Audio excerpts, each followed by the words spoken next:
feeling good. Not Daric good, but I'm feeling good. Oh, maybe I am feeling Daric good.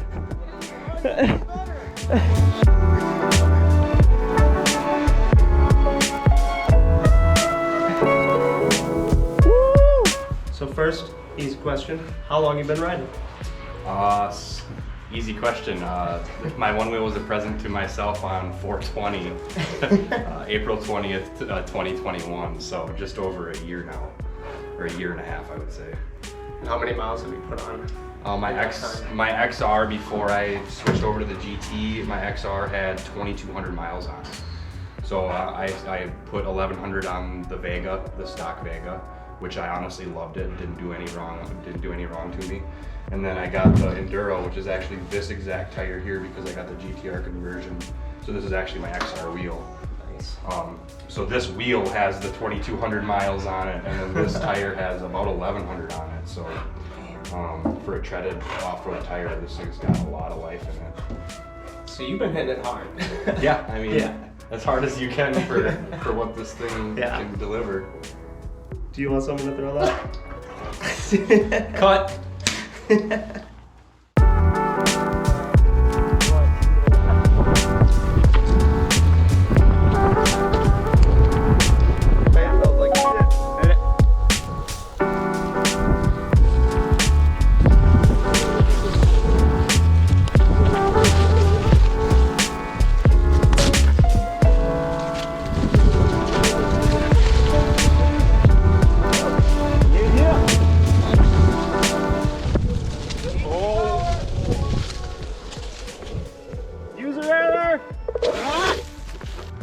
So was Winman your first race?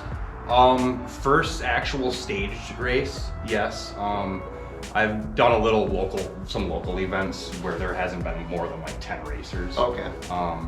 And then like a month before Winman, I traveled to a local friend of ours, Eric Seaman. He did one, I forget where it was, down towards Madison. Okay. And that was, Nick Patterson was there, a couple other riders were there, Casey Bem was there, some other familiar names. That's kind of what opened the doors. I seen some faster riders and was up there with them and was like, all right, I think I can hang with the big boys. Yeah, exactly, yep. And that's that adrenaline-seeking trail riding is what's going to keep me on this one wheel. Well, you can definitely keep up with the big boys. The Winman champion here. What was the feeling of taking home first place in the amateur, your first real race? Honestly, I thought I was dreaming.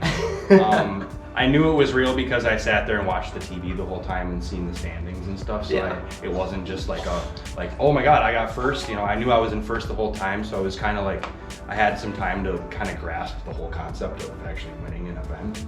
But coming home and seeing my wife and kids, you know, it was kind of a little bit of a emotional moment, but I wouldn't take any of it back for anything. Yeah. It was amazing. And I met a ton of amazing people like yourself at the event. So yeah, when I probably spoke to you like twice prior to the race. Yep. And from the few interactions I had with you, I was like, this is a good guy, he's a nice guy. Cool. And when I heard you won, I was like, man deserves it. It's sweet. I'm happy. That's good to hear. I appreciate that. That's good feedback. I like to hear.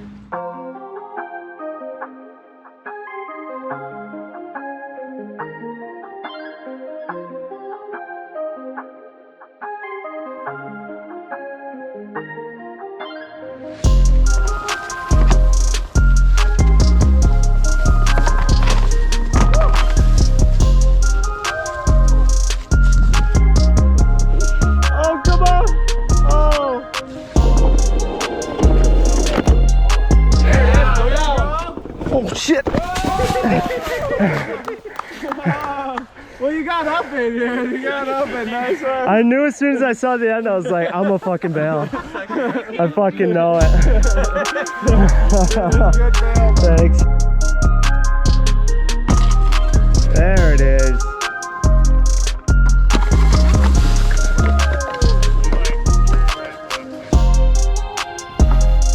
Oh!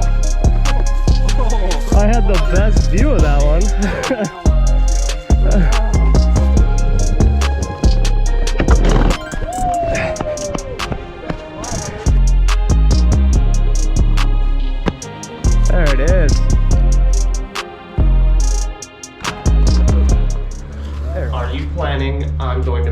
races next season?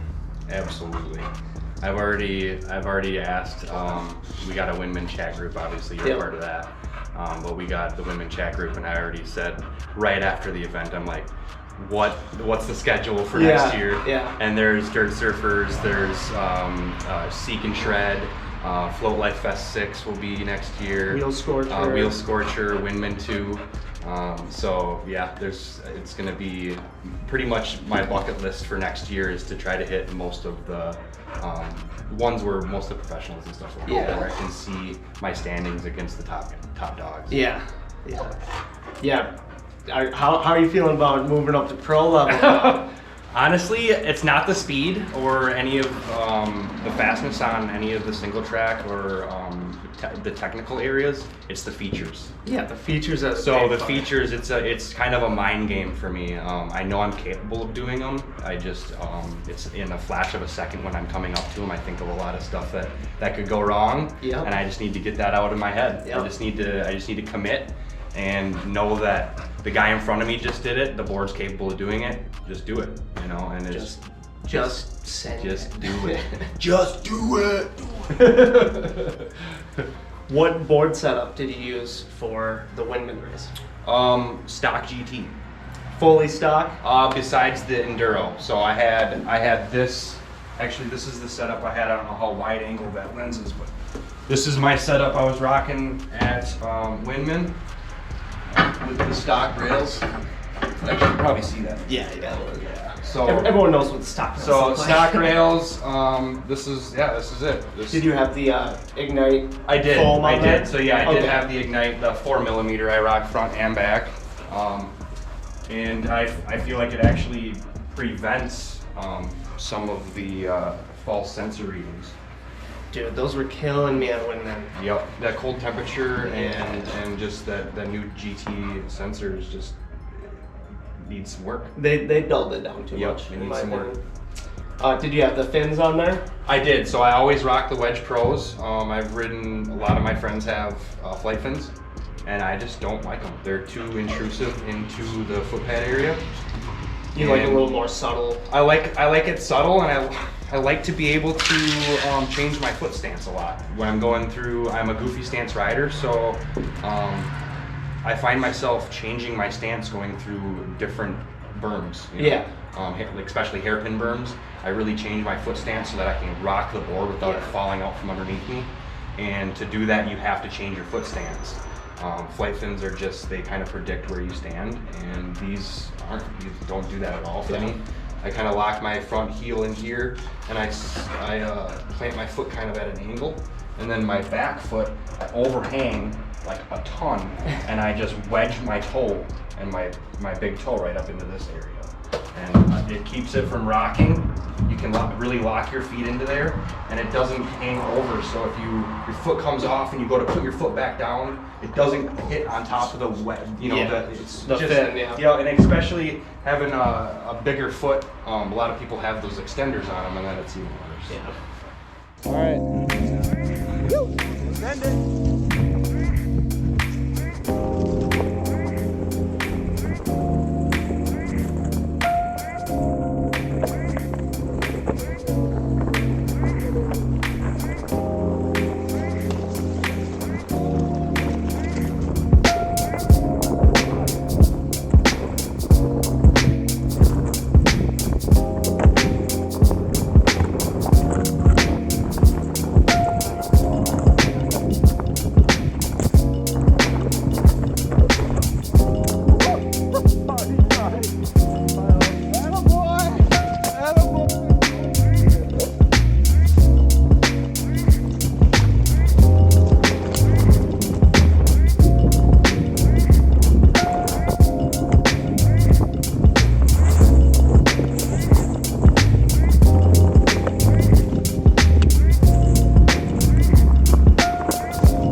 Whoa!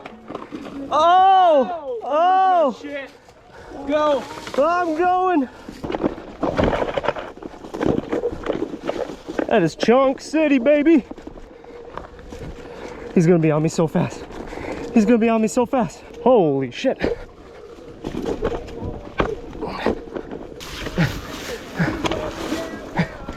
He's fast.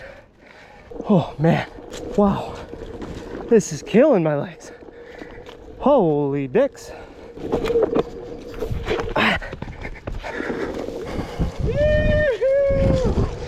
You know what? Squats all winter. All right, and obviously now you're rocking the mustache rails that you won. Beautiful. Shout out to Bob and Yes. Jonathan, Bob Stoke Shop and the Mob Shop for supplying these for the race, and every other rider that's rocking them. Yeah. Because they're the best on the market, honestly. I've ridden tail rail, I've ridden WTFs, I've ridden the growler setup of the mustache rails for the XRs, and the Prowler, the shorter ones, the Prowler kind of setup. And these are by far the best. Obviously it's a GT, so it's got a little bit more oomph than the XR, so I feel like that already just kind of sets it off. But yeah, mustache rails. And then now I got the GTR on there too. Yep. With that little bit of extra sidewall clearance for those rock features and whatnot.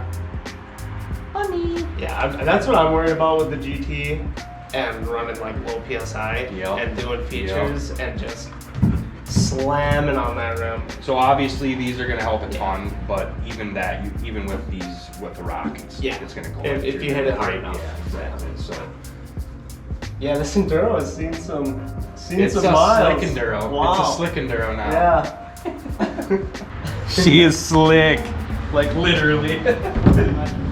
Do you do much winter riding Not yet, but this winter? yes. Trail riding has opened up a new realm of like just one wheel loving for me, and I already got the studs, and I've got multiple tires that I can pick and choose to stud from. So I don't know. It's just it's a matter of when the snow falls for me. Yeah, I can't wait to try it out. I'll probably eat a lot of shit. Yep. But Yep. at least it's in snow. Exactly. I think falling on a groomed trail is going to be your best bet to falling anywhere. I don't want to go.